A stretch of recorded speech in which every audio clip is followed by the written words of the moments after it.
You ready? Look at the camera. Today Bella and I are doing cache maintenance. Come join us.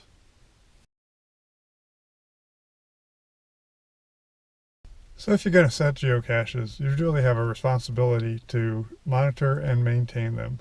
Monitor them to see if the logs are wet, if they're full of water, if they're deteriorated, and especially if they're missing, with a lot of DNFs. If they are, then they really should be disabled until you can check them. And then when you check them, if they're not there, you should either maintain them, replace them, or at least archive them so other people don't repeat the DNFs, because I have never met a geocacher that likes a DNF. So for our maintenance run, I have a list of all the geocaches that I'm going to check on and maintain. Got a wide variety of geocache containers. As a matter of fact, we have a lot of geocache containers. So let's get to the first one. The tree behind me is a pepper tree, and this tree that used to be on the ground and is cut down is a pepper tree, and it was the geocache on the pepper too. Clearly it's gone. So we're going to look around and see if we can find another place to hide a geocache and archive this one. So this actually worked out pretty well. We have a new set of trails here through the Ojai Saddle Trails, and didn't have a geocache here because the other one was too close, and now it does. Not going to show it to you, but it's a pretty nice little hide. So here's a geocache at the entrance to the Thomas Aquinas Cemetery. It had some DNFs, so I went ahead and disabled it, but as I walk up and look, I can see it from the road. So check the log, it all looks in good shape. On to the next. I just love this little hide. I would drive by and see the bridge attached to the pole, so the person's going to work on it, and I knew it just had to have a geocache. So I set one. Had a couple of DNFs, so I just checked on it. It is in fact gone, so it's now been replaced. At one point in my geocaching career, I was hiding a geocache a day, keeping a little streak going.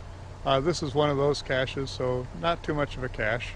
When I got here, the wood is still here, but not the geocache. So just replace the geocache and on to the next.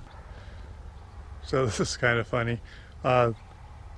This ditch has gotten a little bit deeper than before, and I wasn't able to find the cache, and I was just walking back to look to see if there was an easier way to get down than how I came up, and I found the geocache, not where I hid it.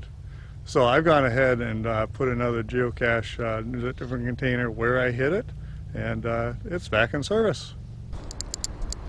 So I set a geocache here at the composting demonstration site over at the County Government Center. I got a couple DNFs, said that it might be missing. The hint says it's in the southeast brick, and look down in there and there it is. So check the log and it's all in good shape. One of my favorite types of geocaches are those that are hidden in plain sight, like this one in the Government Center. Came by because someone said the pole was wrapped, which it is, but the geocache is still readily available. So this one was disabled because we knew it was gone. The previous finder admitted to dropping it down the pole. Lift the Cap is the name of the cache. All back and ready to go for the next person to find it. So we got the last one here in a reflective mood. Looks like the guardrail might have been replaced, but in any case I couldn't find it. So I've replaced it, and we'll get this back into service. That's it for the day. We drove a loop about 50 miles, checked on 12 different geocaches. How about you? How many geocaches do you own? And how do you take care of and monitor and maintain them? Let me know in the comments below.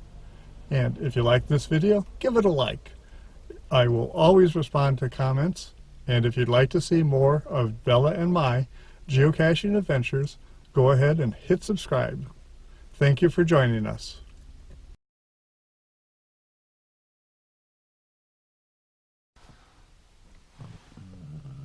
So what do you see? What do you see?